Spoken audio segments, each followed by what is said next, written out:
Rencana Presiden Prabowo mengevakuasi warga Gaza ke Indonesia faktanya baru dalam tahap konsultasi. Meski begitu, rencana Presiden ini sudah menimbulkan kontroversi di sejumlah kalangan di tanah air.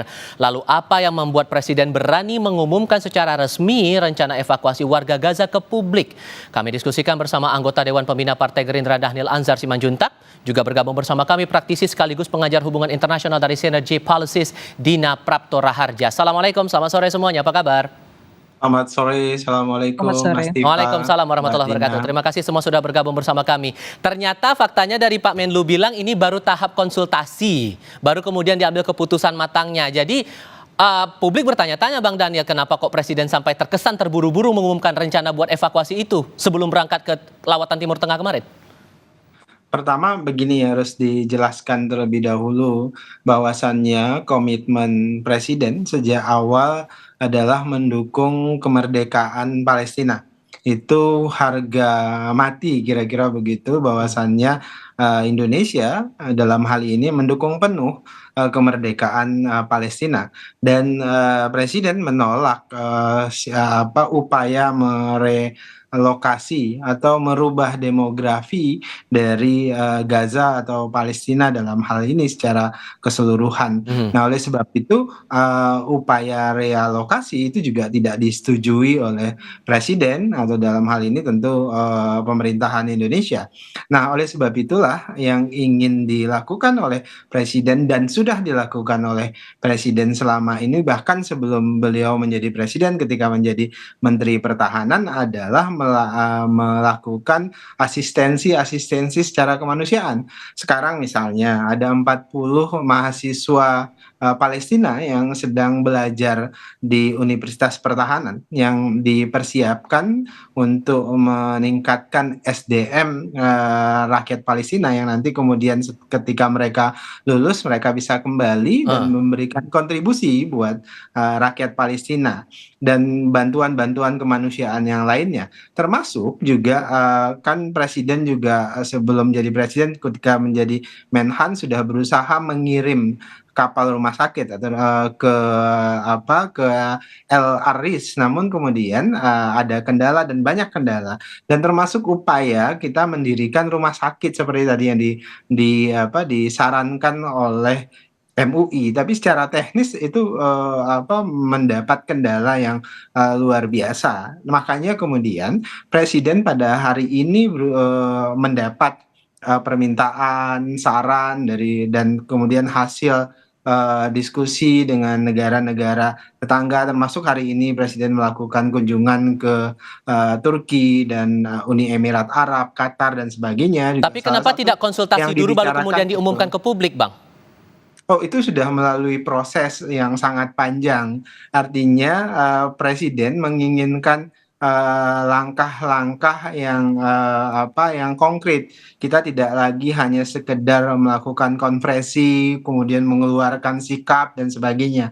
Presiden ingin membantu rakyat Palestina. Dalam konteks ini bukan memindahkan rakyat Palestina ke Indonesia, tapi kemudian membantu mereka-mereka yang terluka, kemudian yatim dan sebagainya. Baik. Untuk kemudian sementara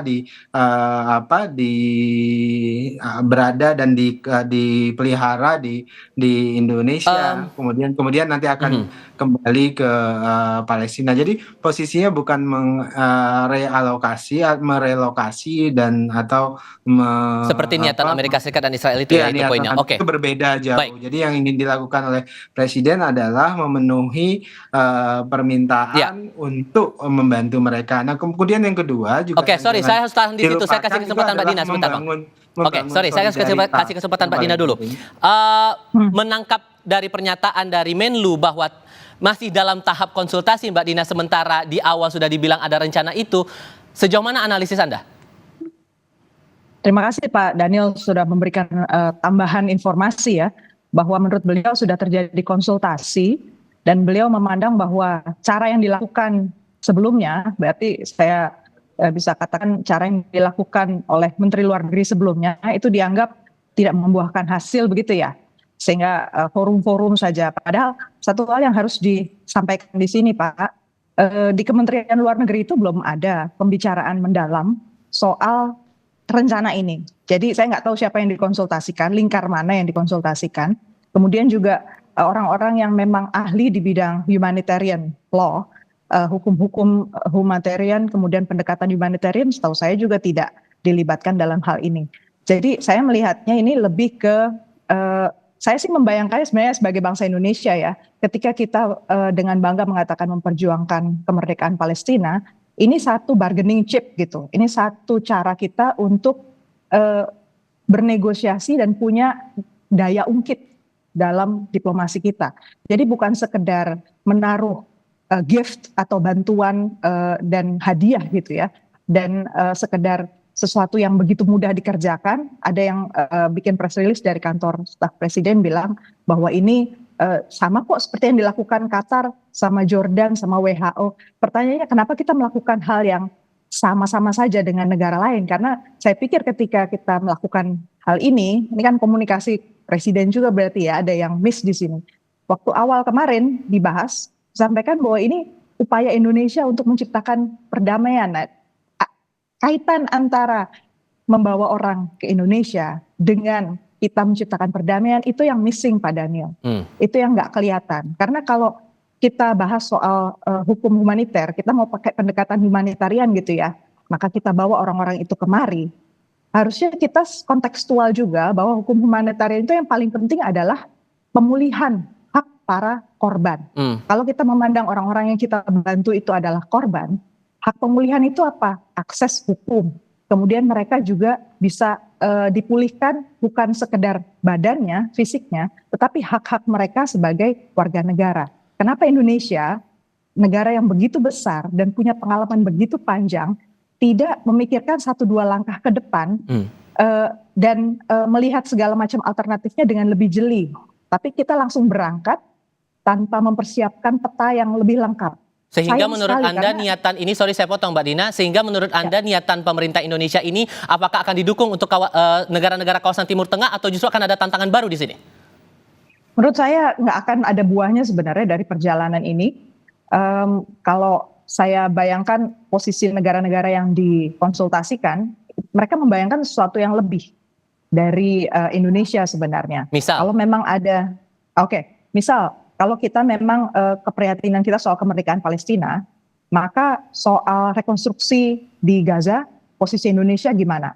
Berhadapan dengan peliknya relasi antara Amerika dengan Israel pada saat ini, sementara Amerika dalam posisi mau negosiasi dengan Iran untuk menekan Israel, posisi Indonesia seperti apa? Kemudian Presiden Erdogan, misalnya, mereka punya agenda juga terhadap Iran, punya agenda juga terhadap Israel. Posisi Indonesia seperti apa? Jadi saya membayangkan sebenarnya komunikasi apa yang disampaikan oleh Presiden kita, kalau kita bicaranya cuma di level saya punya barang nih, saya mau bantu ini, ya sudah. Bahan komunikasi yang lain nggak akan muncul kan dari presiden yang lain. Kita tidak sedang membicarakan bargaining chips tadi ya, bahan negosiasi yang kemudian bisa membantu Indonesia terangkat juga diplomasinya, value-nya nggak muncul jadinya. Kita sekedar menawarkan sesuatu saja. Bang Daniel gimana tuh menanggapi itu? Iya, justru yang disebutkan oleh Mbak Dina tadi, itu yang sedang dilakukan oleh Presiden, proses diplomasi, kemudian membangun solidaritas, agar kemudian ada persatuan antar negara-negara Arab menghadapi. Bukan persatuan Pak, tetapi masalahnya saya selesaikan dulu Mbak Dina. Masa yang kritis Etikanya gitu. itu saya selesaikan dulu. Saya akan membantah apa yang Anda sampaikan tadi. Selesaikan dulu ya Mbak. Nah kemudian itu yang sedang dibangun oleh Presiden bersama bahkan dengan negara-negara Eropa, bahkan dengan Amerika sendiri. Presiden bicara tentang kemerdekaan Palestina. Proses-proses diplomasi itu sudah masif dilakukan oleh Presiden bahkan sejak beliau menjadi Menteri Pertahanan.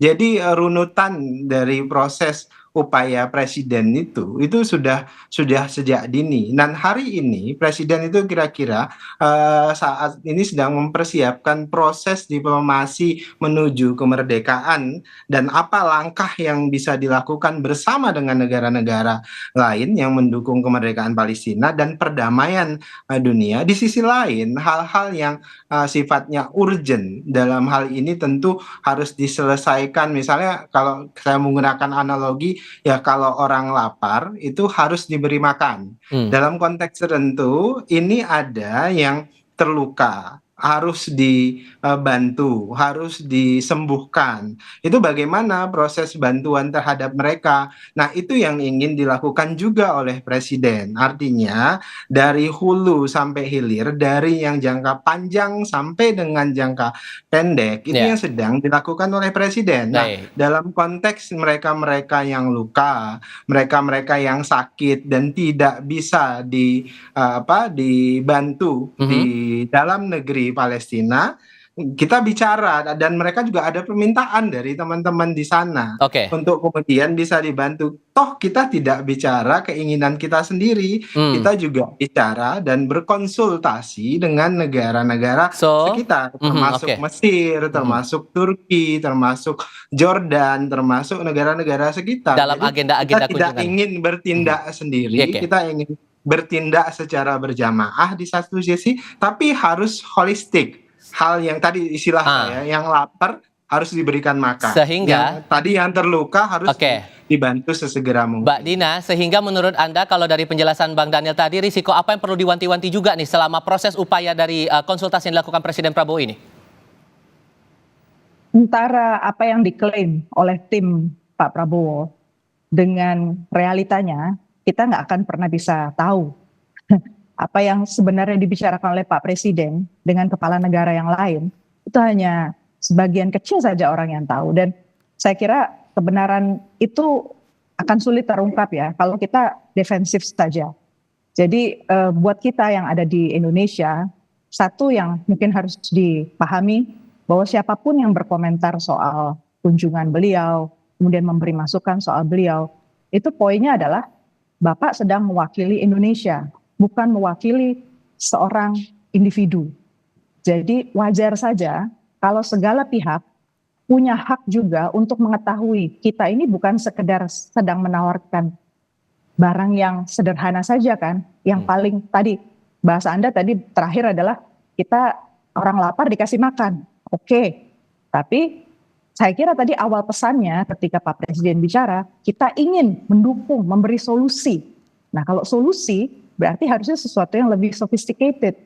Harusnya kita berpikir berhadapan dengan negara-negara yang menjadi pendukung dari Hamas, menjadi pendukung dari Fatah, kemudian mengetahui bahwa saat ini two-state solution itu bukan sesuatu yang bisa diterima semua pihak.